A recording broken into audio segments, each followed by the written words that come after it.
Bienvenue à tous et à toutes, l'invité du jour, c'est maintenant. Aujourd'hui, nous avons l'immense plaisir de recevoir Thierry Mebalé-Ekwang, président du comité d'organisation des Awards de la presse gabonaise Makongogno. Il est avec nous pour nous parler de la deuxième édition de cet événement majeur pour le journalisme gabonais, les Awards Makongogno, qui poursuivent un double objectif essentiel, susciter l'émulation et la promotion, l'excellence au sein de notre secteur de la presse. Et un aspect particulièrement poignant de cette édition, c'est rendre un hommage solennel au journaliste disparu lors du tragique crash d'hélicoptère survenu le 28 juin 1985 à Makongogno. Soyez le bienvenu sur ce plateau, Monsieur Mebalé. Bonjour Jessica et merci de me recevoir. C'est un plaisir. Mais alors je dirais Thierry, parce que chez nous on ne se vous voit pas. Alors Thierry, c'est un plaisir également.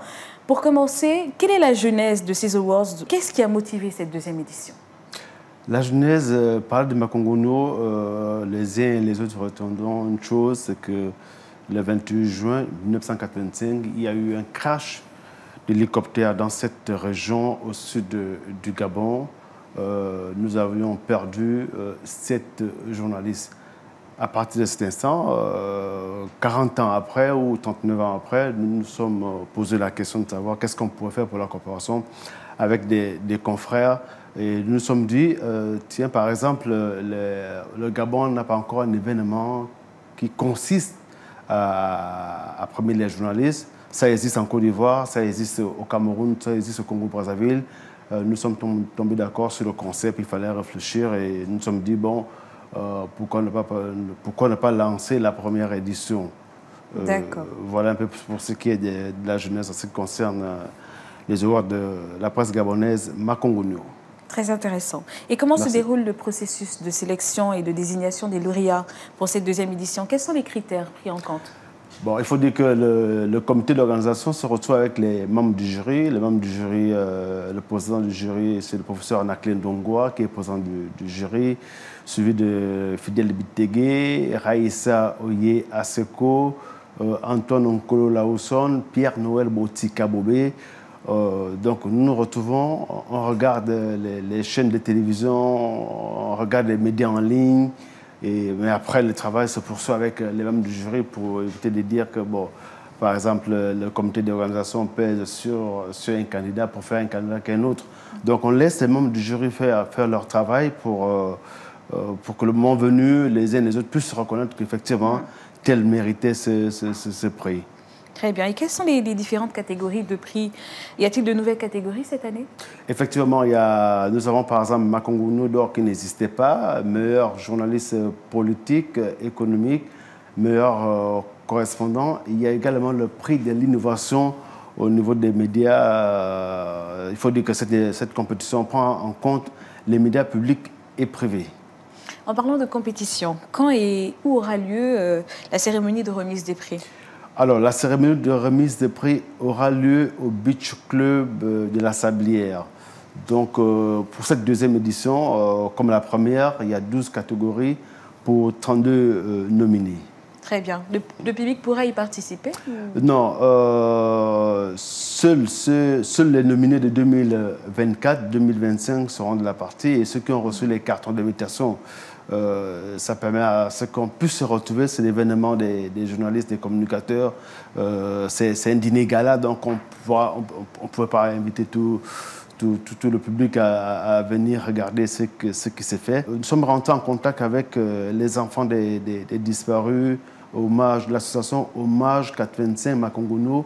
Nous allons remettre les prix le 4 juillet au Beach Club de la Sablière. Eux également, ils seront de la partie. Ils seront présents pour la cérémonie. Très bien.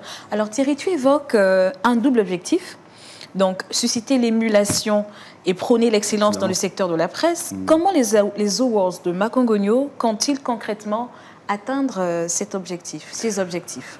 Bon, c'est vrai qu'on suscite l'émulation et on prend l'excellence. On s'inscrit dans la vision que prend le président Brice Clotaire Oligui-Nguema, qui veut une presse d'excellence. D'ailleurs, il est très satisfait de ce que la presse a fait durant la période de la transition. La presse a vraiment accompagné la transition. Les élections sont bien déroulées au Gabon. La presse a joué véritablement son rôle. Bon, maintenant, ce qu'il faut savoir, c'est que l'organisation d'un tel événement, les partenaires se bousculent parce qu'ils veulent accompagner les journalistes, ils veulent accompagner les communicateurs. Nous rendons service à des personnes par des couvertures médiatiques, par exemple les gens qui se soucient de l'aide sur le plan social. Et puis, une fois que ça passe à la télévision, tout de suite, c'est le ministère, par exemple, des Affaires sociales qui passe, bien une personne qui appelle, bien une personne de bonne volonté apporte son soutien. Donc, ces personnes-là doivent pouvoir nous aider. L'État également doit pouvoir nous aider à pérenniser l'événement qui n'est autre que les awards de la presse de Makongonu. Donc, c'est l'occasion aussi Nous sommes convaincus que le président, c'est vrai qu'il a un calendrier chargé, mais nous sommes convaincus que le moment venu, le président aura un regard particulier sur ce qui s'est fait par rapport en ce qui concerne les awards de la presse gabonaise baptisés Makongonu. Très bien. Alors, on l'évoque depuis tout à l'heure, le crash d'hélicoptère de Makongonu, qui a coûté la vie à plusieurs journalistes en 1985. Cette année marque un 40e anniversaire poignant. Pourquoi était-il crucial pour le comité d'organisation de dédier cette édition à cet événement tragique? Non, parce que nous avons commencé pour la première édition, c'est-à-dire qu'on prend l'excellence au niveau de la presse, mais pourquoi on prend l'excellence? Au Gabon, il n'y avait jamais eu des awards de la presse gabonaise, ça existait au Cameroun, je pense qu'au Cameroun, ils sont à la 17e édition. Oui, en Côte d'Ivoire également. La Côte d'Ivoire, ils vont organiser ça, je crois, le 24 juillet prochain, au Congo-Brazzaville. Mais il fallait que, d'abord, nous-mêmes, les acteurs, on devait avoir un événement qui permet de récompenser la crème des journalistes au niveau du pays. Et puis aussi, se dire que, bon, chaque année, on accompagne d'autres événements, mais on n'avait pas d'événement. Donc, c'est un événement qui nous concerne. C'est à nous de faire la promotion autour de l'événement et faire en sorte que, par exemple, au niveau de Makongonu, soit un lieu, un endroit de pèlerinage. Soit on peut construire un bâtiment R+1 avec l'aide du président Légui Nguema, qui certainement va apporter son soutien. La construction d'un bâtiment R+1 va permettre à ce que chaque journaliste disparu aura sa photo. Les parents pourront venir se recueillir. Les uns et les autres pourront également effectuer le déplacement. On pourra même jumeler la Journée mondiale de la liberté de la presse avec, en faisant le déplacement au niveau de Makongonu, se recueillir et puis réfléchir pour le bien de la corporation. Vous savez, Jessica, on part du matin, on part de la maison très tôt, on ne sait pas à quelle heure on va rentrer. C'est ce qui s'est passé pour nos confrères disparus. Donc cela renvoie à des conditions de travail des professionnels des médias. Il faut qu'on regarde ensemble. Ce jour-là, c'est sûr que les enfants ont pleuré fatigués, les femmes ont pleuré ou les maris ont pleuré fatigués.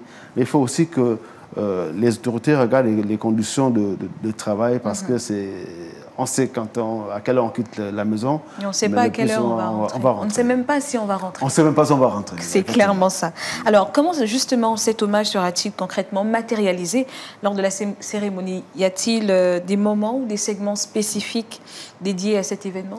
Bon, on aura d'abord sur le site du Beach Club à la Sablière, au nord de Libreville, la projection d'un film qui retrace un peu ce qui s'est passé à Makongonu. Ensuite, il y aura des interventions, par exemple, d'un partenaire qui va ouvrir des comptes gratuitement aux nominés de 2024 et 2025, dont le partenaire autre que Ariane Finance, qu'on remercie pour cette action. Après l'intervention du partenaire, nous aurons certainement M. Régis Sega, ou bien l'un des responsables de leur association qui viendra intervenir au cours de cette soirée. Après la soirée, il y aura la remise des attestations aux 32 nominés. Après la remise, parce que chaque nominé, dans chaque catégorie, il y a 12 catégories, et bien, les autorités qui sont là vont remettre des prix aux premiers de chaque catégorie ce vendredi 4 juillet au Beach Club de la Sablière. Très bien. Et quelles sont les ambitions à long terme pour les awards de la presse gabonaise Makongonu? Comment voyez-vous leur évolution dans les années à venir? Bon, moi, je reste confiant. Je me dis qu'on peut être par cet événement, par cette cérémonie, par les awards de la presse gabonaise, on peut amener le journaliste à se perfectionner. On peut signer des conventions avec des écoles au niveau du Gabon qui forment dans ce domaine-là. On pourra faire par exemple en sorte que chaque édition, on remet des ordinateurs portables ou pourquoi pas des téléphones, parce qu'avec un téléphone, vous pouvez faire des photos, vous pouvez enregistrer et venir à la rédaction et exploiter l'élément qui va passer au journal. Effectivement. Donc, pour qu'on arrive, par exemple, à procéder à la remise des ordinateurs aux nominés au gagnant d'une édition, il va falloir que l'État nous vienne en aide. Il va falloir que vous ayez un appui. Qu'on ait un appui. Il faut que le président nous aide, il faut que le ministère de la Communication nous accompagne, il faut que les partenaires de développement également nous accompagnent dans cette belle aventure. Très bien. Alors que nous sommes en train de terminer, quel message final souhaitez-vous adresser aux professionnels de la presse gabonaise et au public en général concernant cette deuxième édition des Awards de Makongogno? À la presse, c'est notre événement. Nous devons il faut beaucoup d'implication. Il ne faudrait pas que les uns et les autres restent dans leur rédaction. Toutes les contributions, nous les attendons pour pouvoir améliorer, par exemple, ce qui a été fait à la première édition, si on peut améliorer pour la deuxième édition, la troisième édition. Au public, merci de nous accompagner également, aux partenaires. Il faut que les partenaires nous accompagnent. Parce qu'en Côte d'Ivoire, au Cameroun, au Congo-Brazzaville, c'est les partenaires qui s'approprient l'événement, qui mettent les moyens pour que la cérémonie se déroule dans de bonnes conditions, pour qu'on parle d'une 3e, 4e, 5e, 10e, 15e édition. Très bien. Alors, venons nombreux, c'est notre événement, nous professionnels de l'audiovisuel, de la presse, tout simplement. Merci infiniment, Thierry, d'être passé sur notre plateau. C'est moi qui vous remercie. C'était un plaisir de te recevoir. Merci de nous avoir surtout partagé les enjeux de cette deuxième édition des Awards de la presse gabonaise Makongogno. Cette initiative noble qui, nous l'espérons, continuera de propulser notre presse vers l'excellence et de préserver la mémoire de ceux qui nous ont quittés en exerçant ce métier essentiel. Je vous laisse déjà avec cette pensée du journaliste et écrivain français Albert Landre, qui disait « Notre métier n'est pas de faire plaisir, non plus de faire du tort, il est de porter la plume dans la plaie. » C'est avec cette citation que je vous dis à très vite pour un nouveau numéro de l'invité du jour. En attendant, bonne suite de programme sur Gabon 24.